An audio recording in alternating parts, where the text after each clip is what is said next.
Halo kawan semua, apa kabarnya? Semoga kalian tetap sehat dan berbahagia selalu.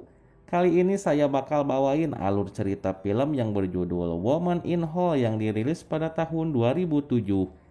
Di mana film ini menceritakan seorang pria yang menjadikan tetangga wanitanya sebagai bahan pengocokan terong kulitnya. Bagaimana kelanjutan dari film ini? Tonton videonya sampai selesai dan jangan lupa klik tombol subscribe agar saya lebih bersemangat membuat alur cerita yang lebih menarik lainnya.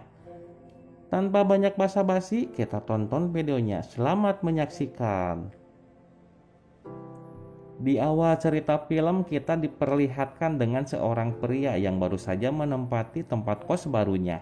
Pria ini bernama Tony dan ia bekerja sebagai staf di sebuah perusahaan pencetakan majalah. Setelah sekian lama mencari kos-kosan, akhirnya ia mendapatkan tempat kos yang harganya murah. Singkat cerita, Tony ini mulai membereskan barang-barangnya di tempat barunya itu.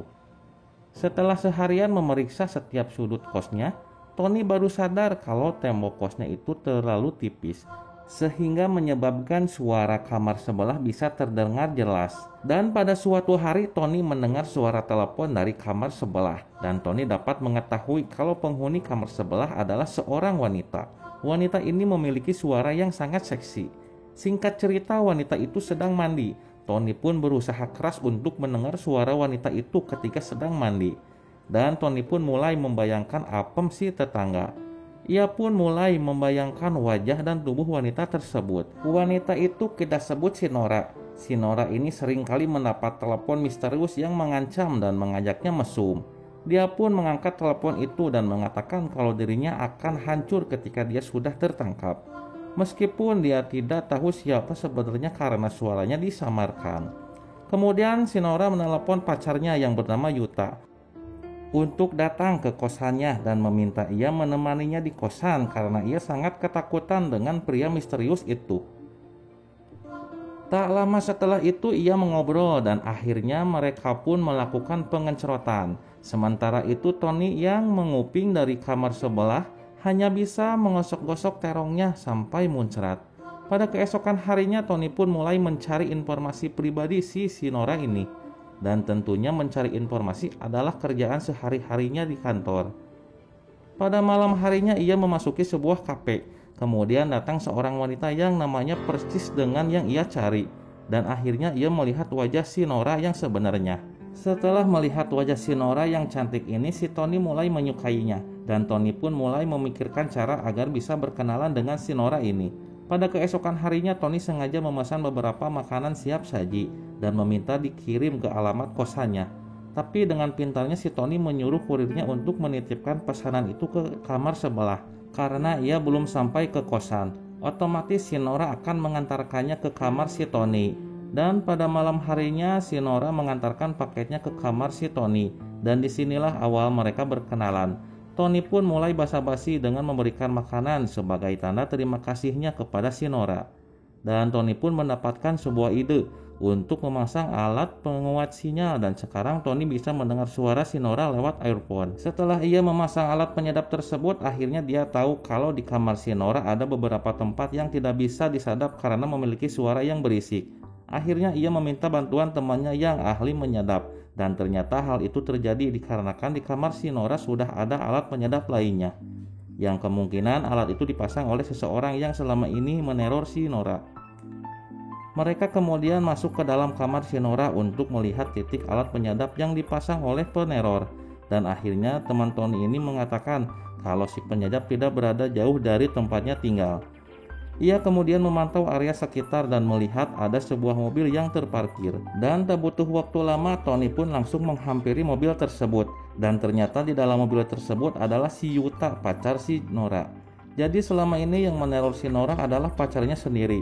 Karena si Yuta ini memiliki fantasi seks yang sangat aneh. Di mana ia suka melihat si Nora yang ketakutan dan berfantasi kalau pacarnya sedang diperkosa oleh pria lain. Keesokan harinya Tony bertemu dengan si Nora di jalan setelah pulang kerja. Dan Tony pun langsung mengajak si Nora makan di sebuah kafe dekat terminal Cicahem.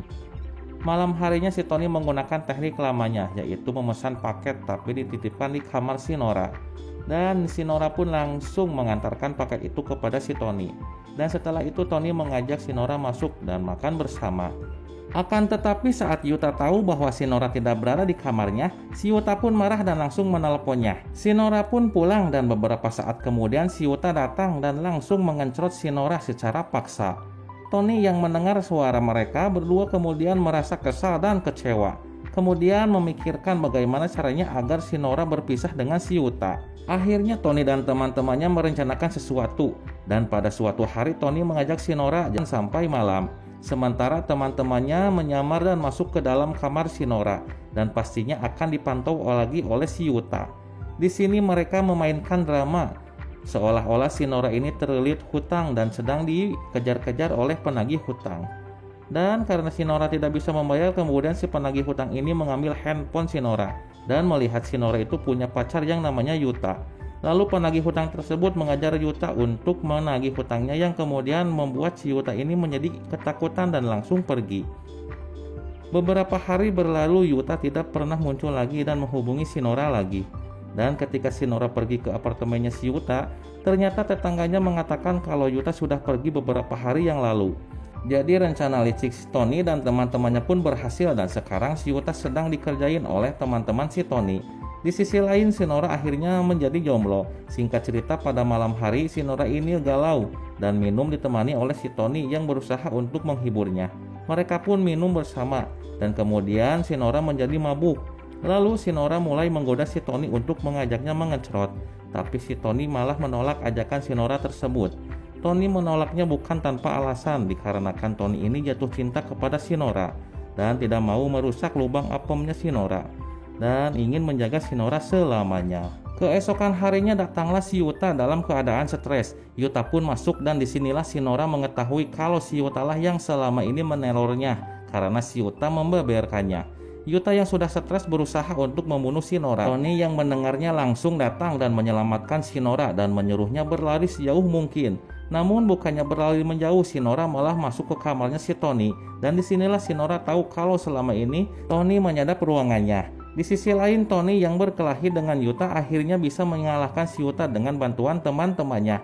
Dan Tony pun bergegas masuk ke dalam kamarnya. Tapi di sini meskipun si Nora tahu kalau Tony yang telah menyadapnya, ia berpura-pura tidak mengetahuinya karena si Nora berpikir kalau Tony adalah orang baik, maka si Nora tidak marah kepadanya. Keesokan harinya si Nora tahu kalau Tony sedang menyadapnya, maka ia dengan sengaja mengobok-ngobok lubang apemnya bersamaan dengan desahan manjanya agar terdengar oleh si Tony dan membuat si Tony menjadi celagang.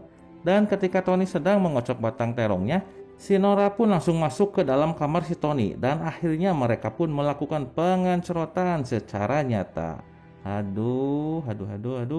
Film pun selesai. Terima kasih buat teman-teman semua yang sudah menonton video ini. See you next video. Semoga kalian tetap sehat dan berbahagia selalu. Oke, bye-bye.